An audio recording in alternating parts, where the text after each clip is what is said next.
Today, we're going to talk about Trump 2.0. We have a new administration in the United States, and it is making waves with a flurry of 200 plus executive orders as that impacts not only the world, but our country, Canada.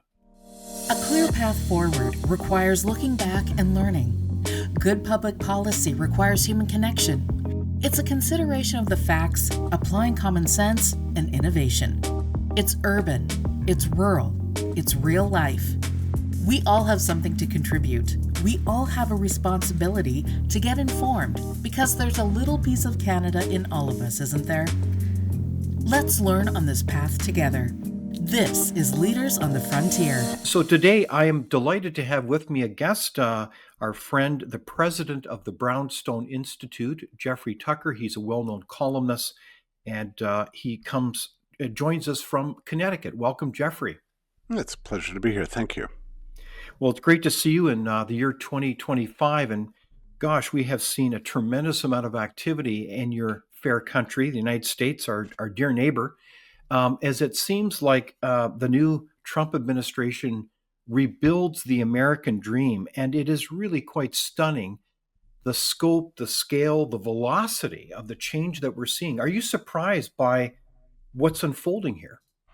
The Team Trump had been working for 4 years, mostly in secrecy, to get him back in power through a series of very careful calculations concerning the electorate, voting access, cultural management, all these things.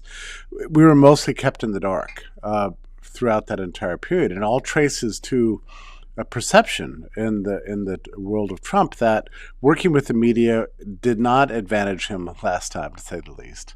So they decided to try a new strategy, which was no information at all to anyone, and the enforcement of extreme secrecy.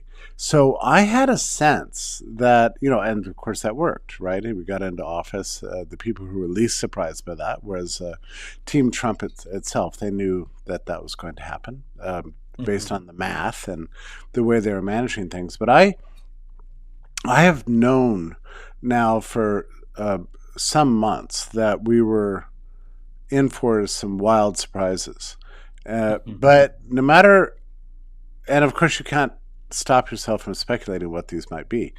But in my wildest speculations, I never imagined it would look like this. This is beyond anything that I think anybody would have thought possible, and this is why there's so much sputtering among the chattering classes. They can't possibly keep up with it. The New York Times, Wall Street Journal, and thousands of other pundits are furious that they were not given a heads up on this, so that they can't. And so all of us, and that includes me, we're just left to refreshing the page on the White House executive orders page to see what's next and reading them frantically and then, reacting to them. But Trump is in the driver's seat of the narrative, of the public mind, of everything. So no agencies matter, no media venues matter. All the old influencers have been reduced to essentially nothingness. The whole world is in the peanut gallery, and there's one man on stage, and that man is Donald Trump. So, and when I say that is not exaggeration. There's one man on stage. That's it. It really is remarkable. So, this has been planned for some time in terms of how they're going at this. It certainly feels very different, Trump 2.0 versus the first administrative period that began way back in 2016. Are you witnessing the same sense of differences that, this seems far more planned, focused, rapid? It seems like they're shooting for all the marbles in terms of a so-called revolution or renaissance, depending on how you see it, of everything, including the institutions of the United States. Yeah, I think the way Trump sees it is that this is a counter coup against a coup. So when he took power in 2016, he did not expect to win that election because he had himself underestimated the disgruntlement and ferocity of public opinion at the time, and he won because he was the the craziest loon on the stage, basically, and people were just done with the status quo. And he won, and he thought that his battle was over, that now he's going to be the president, and everybody will do what he says. Well, he didn't realize that over the decades, over many decades, probably over the course of a century, government has not been run by the elected leaders in this country.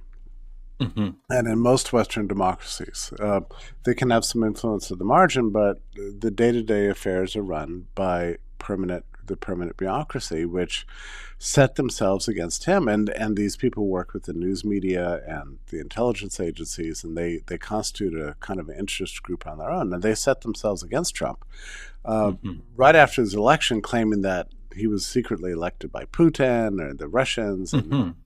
And then, the lawfare started, and they just got them all tangled up. And it took him the better part of 4 years to figure out that that they were resisting him at every turn. And eventually, with the COVID thing, they managed to finally figure out a mechanism whereby they were able to drive him out of office. And it wasn't just Trump; it was Johnson in the UK and Bolsonaro in Brazil, and many of the new populists were felled by the COVID response. On March 12th, 2020, the CDC, of all places, Center for Disease Control and Prevention, sent out a note demanding that all elections would be done through mail-in ballot for purposes of stopping super spreader events. Well, these are the most unsecure elections ever. And wouldn't you know it, there are 15 to 20 million votes that were registered in November of 2020 that nobody can really account for. It's like, well, that's rather magical. And they also can you repeat that again? How many votes? 15 to 20 million are unaccounted for.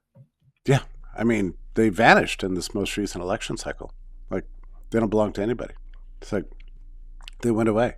So this was a consequence of the mail-in balloting, and a lot of things went really wrong, and so they fixed that problem this election, but Trump now arrives in power with another problem, which is to figure out who managed to do this last time and what to do about them. And so as a consequence, his whole governance strategy right now is, in fact, to govern. I mean, that, if you want to sum it up, that's it. Interesting. He just wants to be the guy in charge. And so everything that he's doing right now is designed to blunt the impact of people who would undermine the voters' wishes. That's it. So that's okay. So I'm kind of simplifying this because I mean, our audience is largely Canadian. Yeah. But I think for us, we've drank in a steady diet of really the legacy media in Canada. Sure. Which is kind of a mimic of the legacy media in the United States, which is joined, and we don't say this lightly, joined at the hip with largely the Democratic Party. Yep. So our narrative that we've been fed is it's all orange man bad. This guy's Hitler. I mean, it's just absurd ad hominem attacks. It's so like what you're doing is taking that narrative and flipping on its head and saying, no, there's deeper issues here that we can miss. We can miss the whole plot and don't understand what's going on here in terms of this. Yeah. It's not about just the man, it's the movement for the people to take their voice back again and actually govern. Is that it? Is that That's what you're saying? The whole thing. Yeah, Trump is trying to realize the promise of the Constitution, which, if you read that document, says we have a judicial branch, a legislative branch, and an executive branch, and the president's the head of the executive branch. That's it. Period. But and over the course of the better part of a century or longer, we've had a fourth branch gradually explode in size, which is called the administrative state, which is this kind of permanent bureaucracy. And that was very much closely working with the media. We know this. I'm not saying this is a theory. This is really what happened. So the media and then many, industries and that sort of thing. And they thought they had it all wrapped up, and they managed to drive him out of office in 2020 through a series of essentially dirty tricks that lasted the better part of 4 years. So Trump ran again. He had to fight back all kinds of lawfare. They're going to put him in jail for years. There was, Yeah. I don't know, countless amounts of lawsuits, and the crazy thing, they threatened to steal Trump Hmm. Tower, and I mean, and then finally, several assassination attempts, and somehow he gets through all this. Well, now he arrives in office, and his view is that he should be president. That's as simple as Hmm. that. So all the executive orders that have happened right now are simply ways of him saying, "I'm the president now. I'm in charge Hmm. of the government, and you have to obey me, or you have to obey the people, and your own agendas just simply don't matter." Yeah. And that sums up everything that he's done over 3 days, and it's like nothing else we've seen. I've never seen anything like this, not in my lifetime, not in 100 years, maybe not since the 1830s or something like that. Hmm. This is phenomenal, and it's left the national news media just sputtering in a state of confusion. But Trump is determined to be the president of the United States, Hmm. not in name only, but in fact, and Hmm. that's what's happened. So we've had the deletion of central banks' digital currencies. He says those are now gone. Those executive orders that enabled that Hmm. are toast. We have free speech. All the interventions that the federal government had been doing, working with cutouts, with social media to block posts and so on. Those all are now illegal, and there's a hiring freeze at the federal government right now, a regulatory freeze. The public health agencies, in particular, have been shut down completely in their communications and their travel budgets and their grant giving powers and everything else. And this has got everybody panicked. Several days before the inauguration, the Department of Health and Human Services authorized a $590 million grant to Moderna, which had manufactured the mRNA vaccine that turns out didn't work. Their stock price had been down in and had been in the tank for 2 years. With that grant that was authorized 3 days before Trump took office, their stock price soared. Well, that agency has been frozen in place, along with NIH and the Hmm. CDC. The CDC, 3 days before Trump took office, endorsed the One Health initiative, which is a totalitarian theory of the Hmm. relationship between human life and plant life or whatever. It's all just crazy stuff. So all that stuff has been completely frozen. Nobody ever imagined anything like this. And the fact is, we've never had a president this bold Yes. before. Not in my lifetime to do Yeah. anything remotely like this. This is, Hmm. FDR level sweeping through the agencies, whereas FDR was increasing the power of government. Hmm. Trump is doing the opposite. He's getting government off the backs of the American people through executive orders. So that's the critical thing about So is it fair to say the punchline is this truly is the great American reset that we're witnessing before our eyes that is unfolding in a matter of days here? He's reversing policies of not just 8 years, but I'm going to say 40, like 65 years. Yeah, Uh, because if case in point, the reference to getting rid of diversity, equity, inclusion, or yeah, DEI policies across the agencies, he's getting rid of Lyndon Johnson's order in that's right. 1968? Yeah, I think maybe it was 1965. I don't know. I have to check on that. But Yeah, this 65. is Pardon me. something that countless writers and intellectuals have been urging him. You can't have a policy that is part of government that favors one group by race or sex, over Hmm. another group for whatever reason. That's only creates division and unfairness in society, and that's been going on for a very, very long time. So that's just been completely wiped out. Other things sound ridiculous, but these days, with the way things are, it shocks people. But he's made it clear that there are only two kinds of biological sex, men and women, and that there's no other third thing, and that all federal forms have to recognize that there's not this strange third or fifth or Hmm. 17th thing called trans whatever whatever.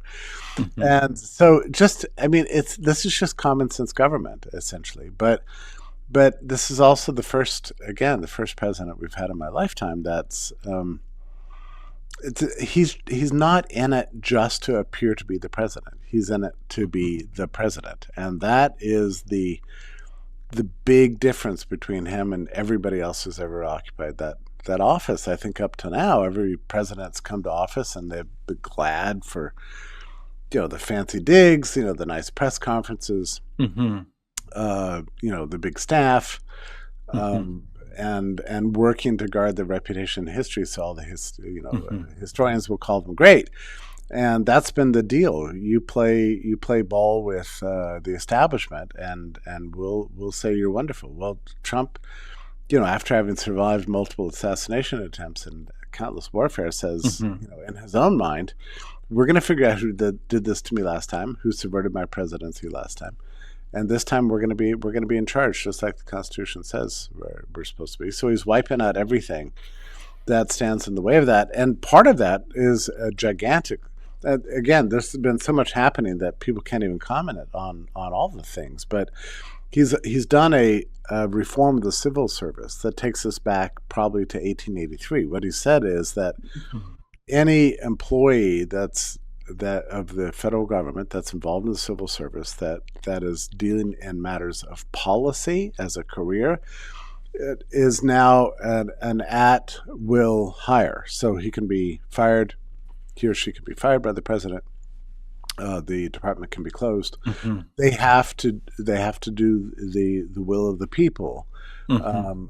or else find another job. And And you're that, not going to work from home, Jeffrey, yeah, that's right. all the time.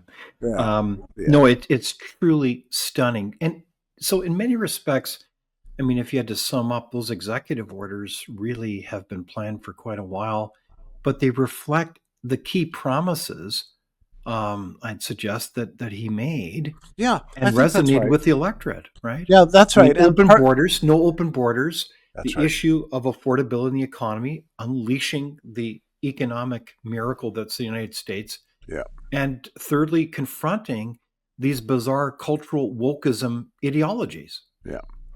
Yeah, that's right. He's letting the will of the American people speak through his actions, and he has the Hmm. confidence of the vast majority of the public, and a decades old pent up demand for somebody to be reasonable in the office of the Hmm. presidency. Somebody, when I say reasonable, somebody who's going to reflect the will of the voters, Hmm. and that's what he's doing now. In term, on the economic front. He's right that the green energy stuff, but only exists because of government subsidies, and so his idea is to stop those subsidies and then give freedom to Hmm. the energy sector to, as he says, drill baby drill. But really, it's just giving us a free market so that we can Exactly. Yeah. use the resources we have. So, are you optimistic with these kinds of pronouncements? And I know they are not made lightly. There's obviously considerable planning and work plans behind these announcements. Are you optimistic that, for example, they will get rid of DEI? Like, I mean, some of the stuff is so entrenched Yeah, in that's institutions, right? Yeah, that's a problem, and I think there's some testing going on right now. How serious Hmm. is Trump? Just 10 minutes before you called, LinkedIn, this service of Microsoft, a professional Yes, service, which indeed. has been Yes. heavily censored at the behest of federal intervention for years, just took down, a post by Brownstone Institute. Took it down just a few minutes ago, and it was a post that was just drawing attention to the victims of vaccine injury, and so they took it down. Well, you know, Trump has ended the government's ability to control social media outlets, Hmm. but they've what they've done is that they've embedded all their censorship agenda into the protocols of all these social media Hmm. companies. So I don't think for a second that there was somebody at LinkedIn who said, "Oh, this is a bad post. Let's take it down." It's just Hmm. the algorithms working. So they're, and they don't want to change them, but so it's going to be a test of wills, I think, at this point. Hmm. I Who's think you're right. I mean, yeah. it is a fascinating one example of many, the executive order really to root out the censorship industrial government complex Yeah. is just profound. I mean, we've talked about this in the past, Jeffrey, is that we had some, what is it, 88 US government agencies combined with the Five Eyes, including Canada, to really put pressure on through the tech companies to censor just about anything they wanted. I mean, it's stunning. And this is the thing though. Is there an opportunity now to create kind of a positive upward spiral where those as that censorship complex is dismantled and frankly persecuted and disabled, that will lead to good things as we actually realize the stunning revelations of what we actually didn't even know. Like I mean, it's funny. Funny is not maybe the best word, but the decision just the other day to release the files regarding the JFK assassination of all things. Now, I'm not a conspiratorial individual, but I'm just saying, why wouldn't that all be public information, anyways? That's a good thing, isn't it? Yeah. Well, the idea is to restore trust in government. It will not. There's no chance that in our lifetimes people will ever trust government again, Hmm. as they once did. That'll never happen. But on the other hand, a government owes it to its people to finally be forthcoming about these kinds of things that are matters of public controversy. So this is the right thing to do. The censorship industrial complex is going to continue to exist, and it's going to take another year or two before this thing is uprooted. And we're still going to have posts taken down, even at Facebook, which Zuckerberg's now had a change of heart. But Hmm. and that, by the way, Facebook has improved, but LinkedIn and Google are still just as censored as Hmm. ever. So it's a test of wills, and you have to remember that the thing, whatever you want to call it, the blob, the beast, Goliath, whatever, that took out Trump the first time around, is really pervasive. It's not just government agencies; it's also Hmm. media, it's Hmm. medical Massive. associations, it's tech companies, it's pervasive throughout our society. The tentacles of this Hmm. beast, stretch far and wide, and they're all going to have to convert back to a kind of a pro freedom tradition, a pro freedom Hmm. posture, and can Trump do this alone? I mean, he. Well, let me just put it this way: he seems to be determined to do that. And in fact, I am starting to believe, and again, we're all just kind of figuring out the lay of the land as we can. But I'm starting to think that maybe Trump will enact the budget cuts that we want so badly for him to do, Indeed. Yeah. and not because he is really all that concerned about fiscal responsibility or the deficit or Hmm. something like that, because he Hmm. doesn't seem to actually care about that so much. But here's the thing. Um, he's starting to feel personal responsibility for anything that happens in government now. Like he has to approve it, or else it's not going to happen. And once he gets a close look at the budget and sees the trillions upon trillions and trillions of dollars flying out there, that is wasteful, inefficient, doesn't accomplish his Hmm. goals, he's going to start. I think it's very possible he'll just start taking an axe to the budget, which would Hmm. just be glorious Hmm. beyond description. But And it that is that it, could it happen. is. I think that's a very good question, Jeffrey, and certainly in conversations with Trump advisors like Steve Moore, I think that they're trying to thread the needle of the economy where they right size the size of government, but in such a way is that they're actually leading with regulatory reform so they can drive an economy of growth. I mean, they Yeah. need to do both. Um, and if they were just to cut, that could do massive damage to the economy. But it's the unleashing of capital, and I think that they're trying to signal that in many, many different ways, certainly on the energy file as they open up lands and get rid of regulations so you can create that affordable energy, which is really a lifeblood of every economy, including Canada's.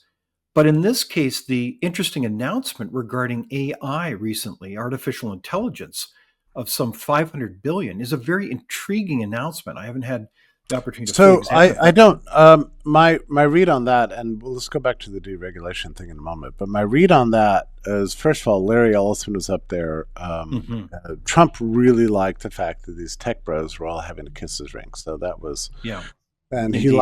he has this attitude that let's keep my friends close, my enemies closer. That's why hmm Gates was hanging around there and so on. Right. So Larry Ellison's announcement of this preposterous, cure cancer with mRNA hmm shots and AI, and that was the biggest display of snake oil salesmanship since the 1870s.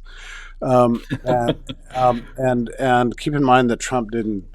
They bragged that they themselves, had $500 billion they were going to invest in this, and hmm Elon Musk called them out and said that's nonsense. You don't have anything like that. Trump never hmm committed any taxpayer resources to this. So, Yes. and the people who are saying otherwise are, as far as I can tell, not sticking to the facts of the case. hmm So I hmm don't believe for a second that Trump's going to be investing, uh, uh, Indeed. Yeah. billions of dollars in mRNA technology. I just don't believe it. I'm curious what happens to this Moderna grant that was passed 3 days before he took office.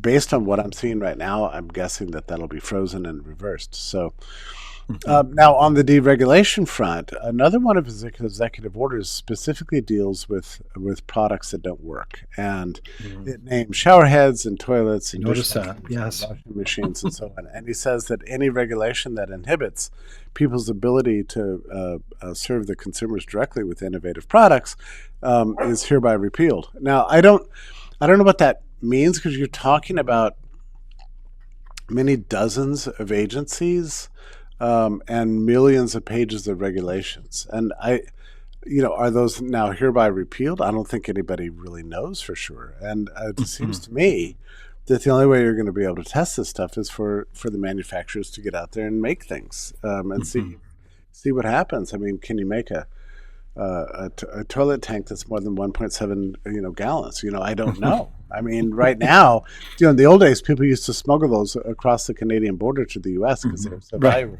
But now I think Canada's has the same regulations the U.S. does, so hmm they're basically a black market item of immense hmm value.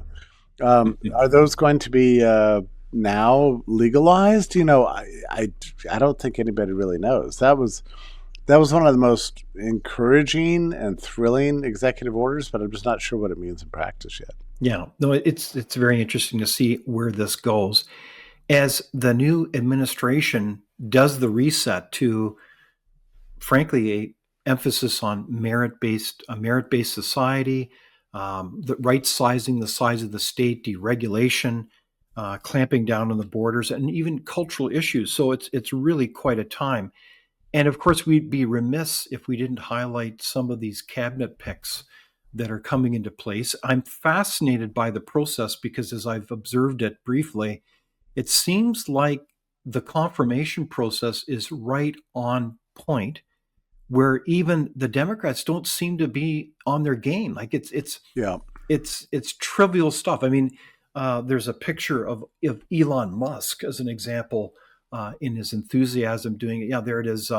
Kind of an interesting turn of his arm, and somehow people, the usual suspects, gang up, and the best they can come up with, Jeffrey, is that somehow he's a fascist for somehow doing kind of like a Hitler salute. I mean, this is just utterly bizarre.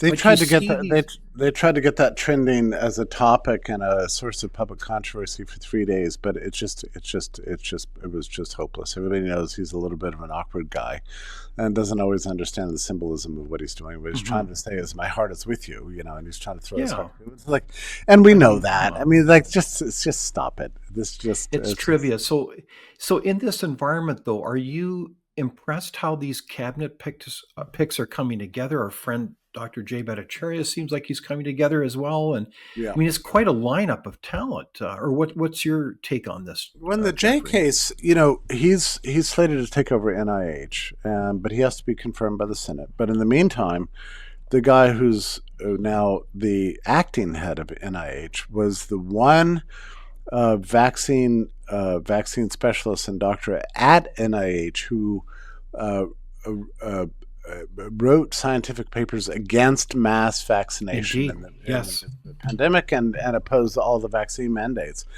And this guy he wasn't fired by Fauci, but he was, his reputation was deprecated, and he was under fire.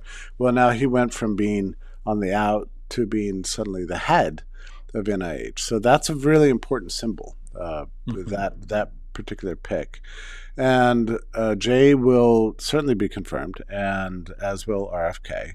And they're going to go into these agencies, and their mandate is to unplug all grants that are inconsistent with Trump's vision, which might be a lot of them, if not all of them. I mean, it's going to be this is going to be wild times ahead.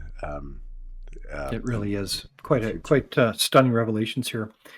So one of the things we wanted to talk about, Jeffrey, is to seek your take and advice on the world of pronouncements regarding tariffs. We've seen Donald Trump with sweeping pictures of him looking at the Rockies. It's actually not a picture of the Rockies. I think that's the Matterhorn. But he makes the point that somehow Canada should get its act together and fold in with the United States in some kind of economic union. There's another picture of that vision of continental unity here under the American flag, which of course offends a lot of us Canadians. But help us understand what's going on with our neighbor as this new administration tweets about the need to be treated fairly. In fact, I've got a clip here I do want to share with you where Donald Trump is speaking in summary form about this whole issue about Canada. But one thing we're going to be demanding is we're going to be demanding respect from other nations. Canada, we have a tremendous deficit with Canada. We're not going to have that anymore. We can't do it. I don't know if it's good for them. As you probably know, I say you can always become a state. And if you're a state, we won't have a deficit. We won't have to tariff you, et cetera, et cetera. But Canada has been very tough to deal with over the years. And it's not fair that we should have a $200 billion or $250 billion deficit. We don't need them to make our cars, and they make a lot of them. We don't need their lumber because we have our own forests, et cetera, et cetera. We don't need their oil and gas. We have more than anybody. So, just as an example, with Mexico, we're dealing with Mexico, I think, very well.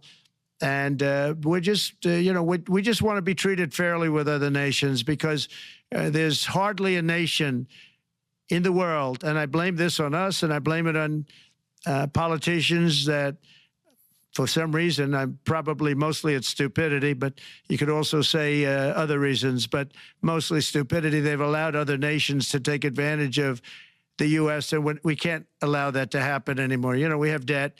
It's a very small debt when you compare it to the value of the assets that we have, but we don't want to do that. We want to just have debt be obliterated, and we'll be able to do that fairly rapidly.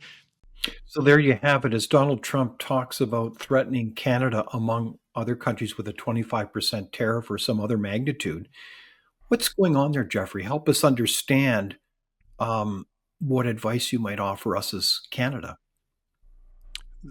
You're raising part of Trump's agenda that is my least favorite, which is this kind of mechanistic habit he has of looking at trade deficits as signs that countries owe the U.S.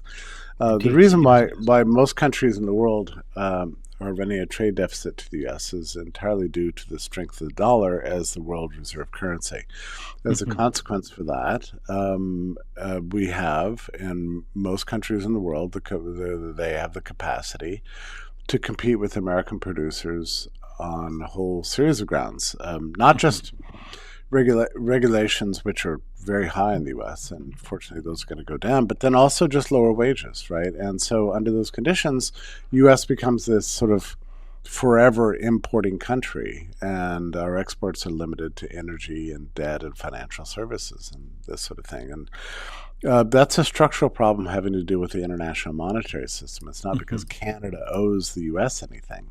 So Exactly. this is just a huge and really, I would say, unfortunate error.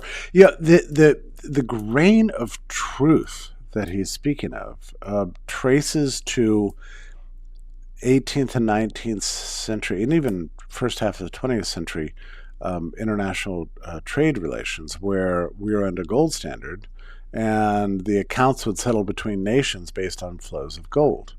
Well, that system ended in 1973, and then ever since then, the U.S. has borne the burden of providing liquidity for the entire world with the Indeed. U.S. Yeah. dollar. But that, and if you doubt it, just look up the history of the U.S. trade deficits. They began when the gold standard was eliminated. So that is the reason for the trade deficit. It's not because Germany, Mexico, Canada, Korea, or whatever, are ripping off America. But Trump doesn't see that way. He's still got his head in textbook versions of international accounts that are always settled. So he sees trade deficits as money that other countries owe us, and so he wants to use tariffs as a way of rebalancing things and essentially fixing the current account deficits with all these other countries. And I'll tell you this: it's not going to work. I'm sad to say that it will not.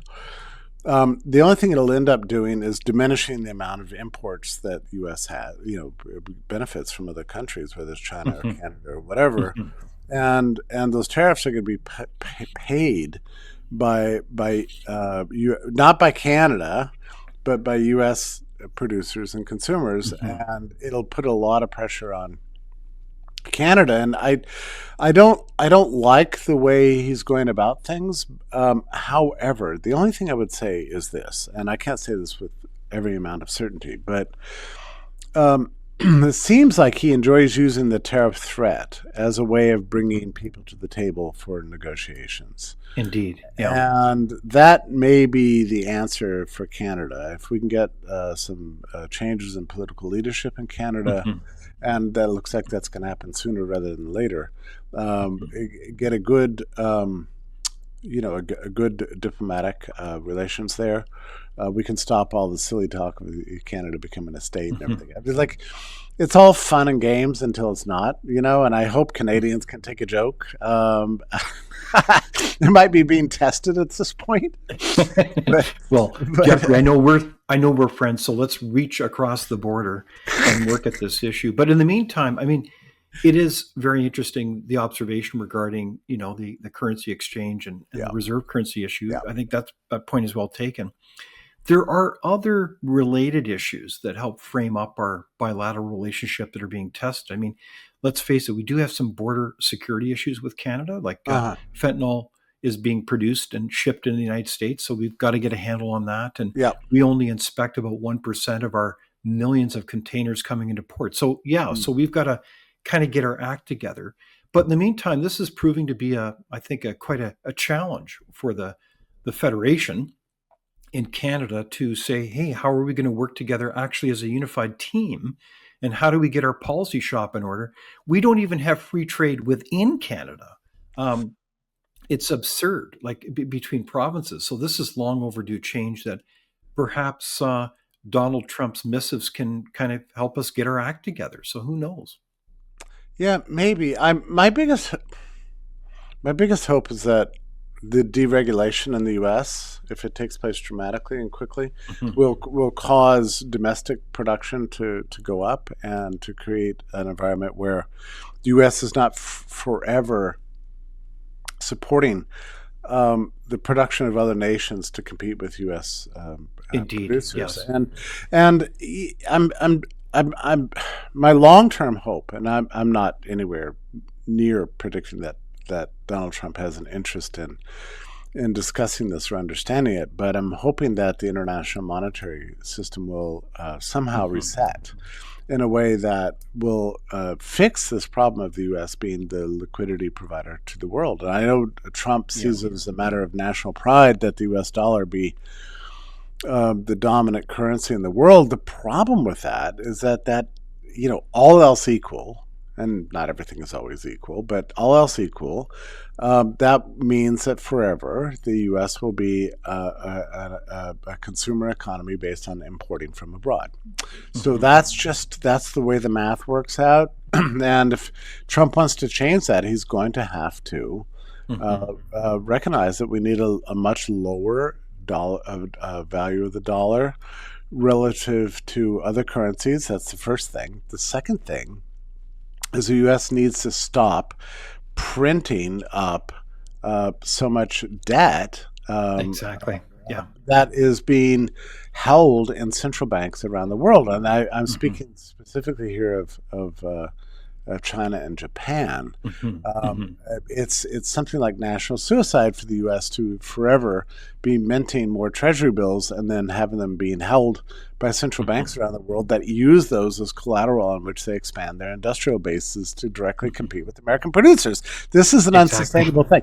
So that's what I'm saying. When I say there's a kernel of truth to what Trump is saying, that's the kernel of truth. Right. Tariffs are a very blunt instrument and don't actually hold out the prospect of fixing the problem. So hopefully we get, we have peace, diplomacy, everybody's around the table, we can figure this out like mature people and figure out a better and fairer trading relationship that benefits everybody, which is the whole point of international trade in the first place. So, I mean, Trump is a kind of a messy figure, but on the other hand, he is an instrument of change, and we hope that in this case, through rough and tumble and through circuitous routes, might eventually get us to a situation where we have a more functional international trading system than we had before. That's a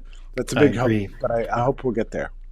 I like your casting a vision there as continental partners where we can benefit both countries, Jeffrey. And let's face it, Donald Trump is a phenomenal historic political figure, regardless of whether you agree with him or not. He's as some would describe, a blunt force instrument to drive change here. And I think that's what he's doing, is he's wanting to shake it up and say, hey, let's work better together. So we'll see what shakes out. He has not been entirely happy with the national political leadership in Canada, obviously. Indeed. So that's part of what's driving what seems to be animosity. But again, that could change very quickly. I think Canada's ready for a change, more, away from the way politics have been, just like the U.S. has been ready for a change. So, and if that changes, then we could see Trump being very close partners with Canada, and that's my hope. Exactly, and I've heard that type of vision articulated by different Trump advisors and speaking with them as well. So that's a good sign. Now, speaking of the international stage, I mean, obviously, the Trump 2.0 is not only about moving all kinds of domestic agenda forward. It's about, as we're alluding to, the international stage, reasserting American sovereignty as appropriate. So, as you know, this week has been the meetings in Davos, Switzerland. It's really funny, Jeffrey. The theme has been intelligence of all things, as they genuflect to AI and all the rest. And so it's almost comical as the good and the great gather there in Davos, the feudal overlords, including Klaus Schwab. And I must admit, I was stunned because Donald Trump addressed a panel, the crowd that had gathered around. And I tell you, it was almost like a beatdown. I've never quite seen this before. He even confronted the CEO of the Bank of America. It's almost like Donald Trump has a memory like an elephant, as he chastised. I don't know if you saw that. He's extremely intelligent. Yeah, I don't know if this is going to be the last World Economic Forum meeting, but I think it's the last one that matters. Milei went up there and indeed, the death of Davos, and so did Donald Trump, and it it was almost like the It was like the coda, to a long period of Wasn't it? globalist rule. So yeah, it was delightful to watch, Wow. So and it's like people are competing with each other to see who can insult mhm. Klaus Schwab the most. I mean, it's actually funny.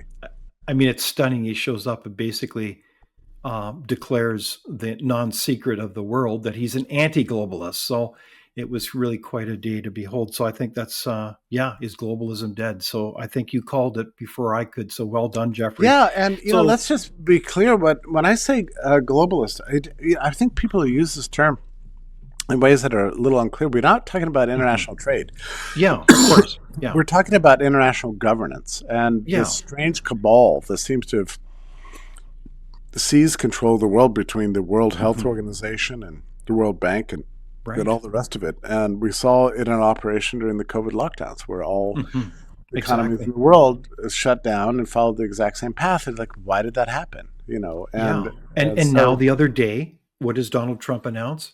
The U.S. is out of the World Health Organization, among that's right. others. So and the Paris climate accords That's are another one. basically de facto dead. I don't know what you do with an accord where the United States is not a party to it.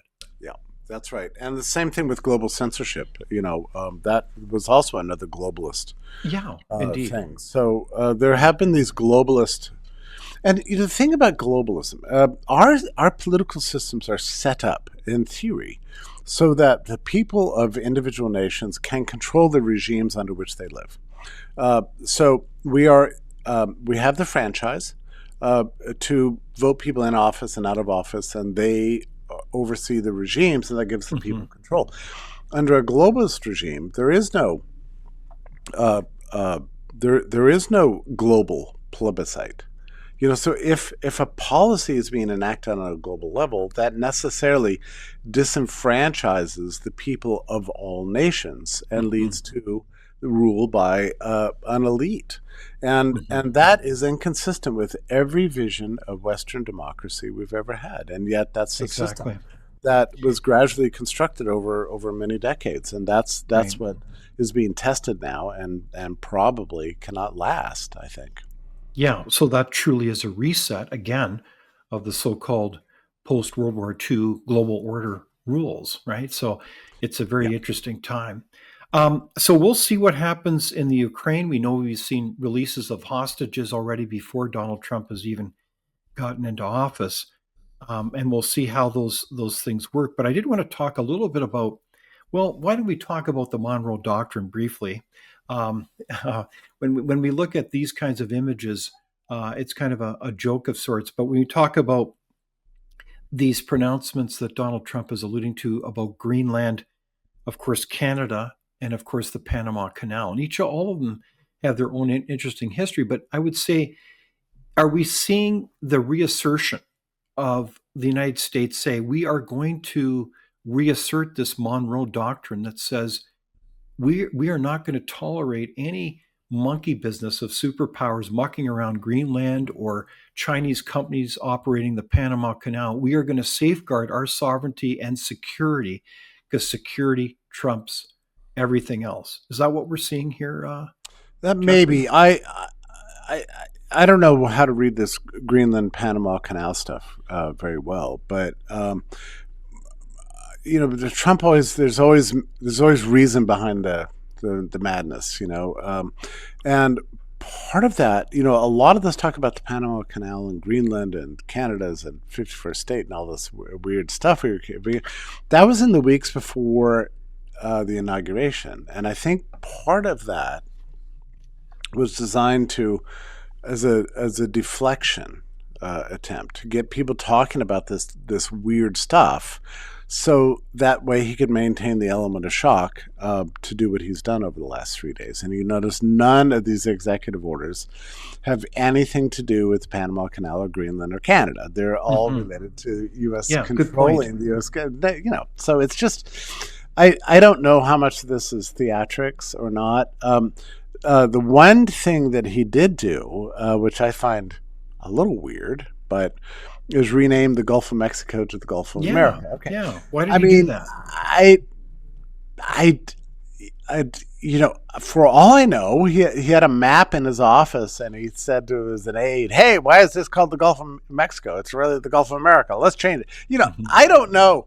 It might have been as simple as that, and does it matter? I don't know. There's probably a lot of Americans that Mhm. think, "Yeah, take back that body of water." There's something I'm not sure I understand it, Mhm. uh, but Or Mount but I McKinley. Interesting yeah, example, isn't it? it's the McKinley case is a fascinating one because there's a mountain, I guess it's in Alaska, I'm not sure, that was Mhm. renamed to Yes. something else. And I think Trump that just annoyed Trump, that we've had all these presidents that are sort of trampling on American history. And Mhm. he's personally a huge fan of McKinley. Yes, indeed. Yeah. And McKinley was the guy who really increased the tariffs and presided Mhm. over a period of extraordinary prosperity, not because of the tariffs, but because of the gold Mhm. standard and so Mhm. on. But and the other thing that McKinley did was started the presided over the Spanish-American War, which was something like a Mhm. catastrophe. So I don't know. That's not anything the U.S. needs to be proud of. But I Mhm. think he wants to make Americans proud of their history again. McKinley is part of our history, and there's no reason to wipe it out. So I think that's part of that is to rekindle a Mhm. sense of memory and a sense of pride and who we are as Americans. And No, I think you're right. that's long overdue. It really is. It really is very interesting to see this unfold, Jeffrey. So, as we kind of move towards the end of our far-reaching discussion here, Jeffrey, of course, I'd be remiss if I didn't talk about the Democratic Party. I was stunned to see the inauguration occur in the Capitol, and of course, for those of us who've been through those buildings, it's a grand building, and they seem to pull it off quite well. And by the way, there was speculation whether Donald Trump had the inauguration inside the Capitol for security reasons, or was it just the weather? And he asserted, if you take him at face value, that it was just simply the weather. So that's interesting.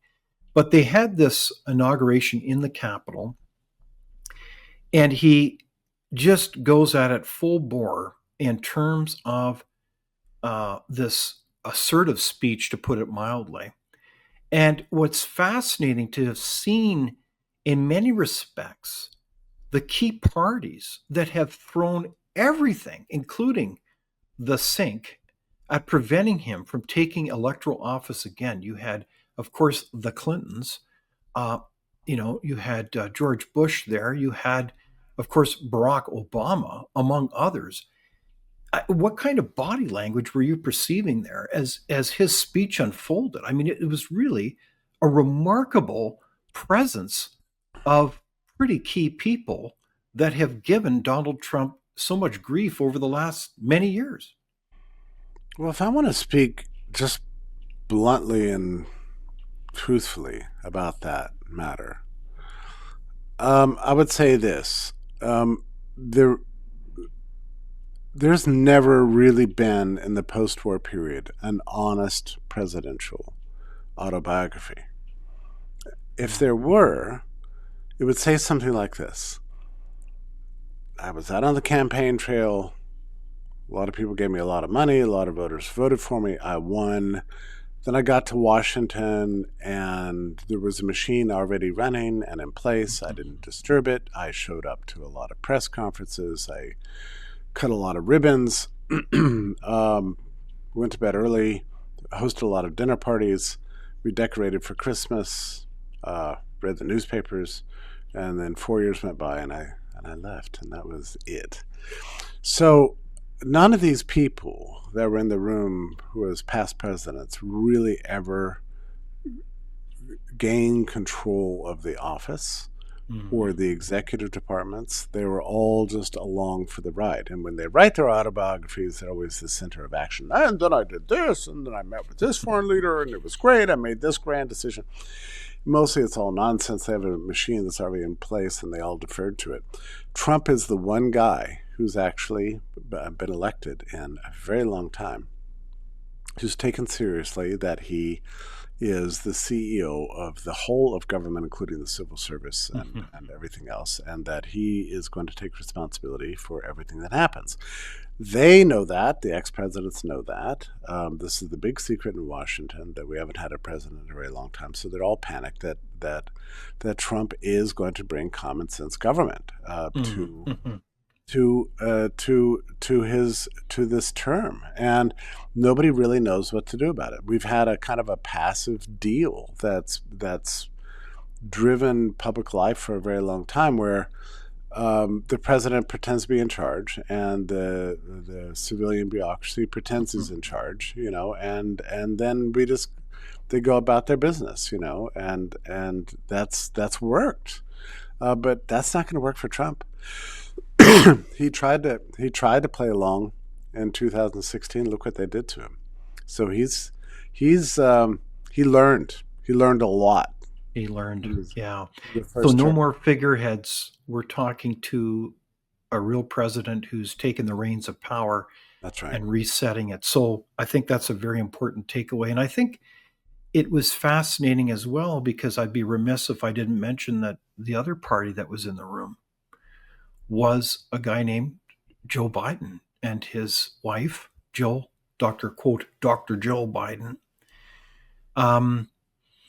Was it a surprise to you to learn that on many good sources now, we know who were the people running the show there on his behalf as figureheads, and that unfortunately Joe Biden has had some really difficult health issues, that he was really not all there for quite some time? I'm not sure that we have a clear fix on precisely who has been running things for the last 4 years. I've heard a lot of speculation. I'm not even sure that Team Trump entirely knows. They're determined to find out. They took away security clearances from 51, CIA officers, who've enjoyed a big ride by going on national television. They're the people who swore that the Hunter Biden laptop was a Russian disinformation thing, and they knew otherwise. We know, but just make sure we don't bury the headline there. So 52, not just junior, but senior intelligence officials from all the quote prestigious letter agencies have had their clearance, their intelligence clearance revoked. Yeah. Period. I mean, I've never seen this before, right, Jeffrey? Yep. And this is all an attempt to figure out who's been in charge, who was responsible for the catastrophe last time that drove Trump out of office. Yeah, because this is totally abnormal behavior. This was stuff that was unfolding that was beyond the pale. And this is something that people miss, I think, is this kind of behavior cannot be tolerated ever again. Well, and then this takes us back to the opening of our interview. Again, the theme here is that Donald Trump is trying to take charge. That's an enormous challenge. And as part of that, he's got to figure out who is responsible for thwarting the Trump 1.0 and driving him out of office. He's got to figure this out. And that's what they're working on. They've been working on it for 4 years, but they're working on it every hour, every day now. And they're using a pretty, not a scalpel, but something bigger and blunter than a scalpel to try to take care of it. And I don't know if they're going to succeed, but I tell you what, Trump has shocked everybody with his energy and his intelligence and his persistence and his determination, which outstrips that of the national media and anybody in the Democratic Party or anybody in the deep state. And, to some extent, I think what Washington is experiencing right now is something that no bureaucracy is ever prepared to face, namely the ferocity of moral courage. Indeed. With a determined purpose in mind. Bureaucracies always count on cowardice and weakness, and Trump has neither. He has a determination to succeed. So in the face of that, we're seeing a lot of the mighty sort of crumble. And I think there was a headline in the New York Times today that said, the first few days have left the Democrats just sputtering, which is true. That's what's going to happen. And I tell you what, most mortals could not keep up with this pace and this energy, but based on what we've seen from Trump over the last 5 years, I have every reason to think that he can keep it up, and he will. So, my final question to you, Jeffrey Tucker, my friend, is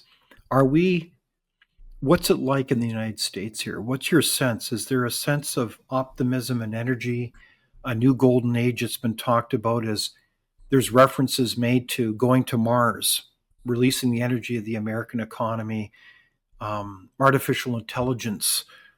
What's the new zeitgeist as Donald Trump refers to the idea that in America we can do the impossible? Hold on, let me just turn this whatever's happening off here. Sorry about that. I have seen that a lot of people who have hated Donald Trump for many years have profound respect for what he's done over the last several days, to the point that he may not have won over all of his critics, but they certainly are more salient than they used to be.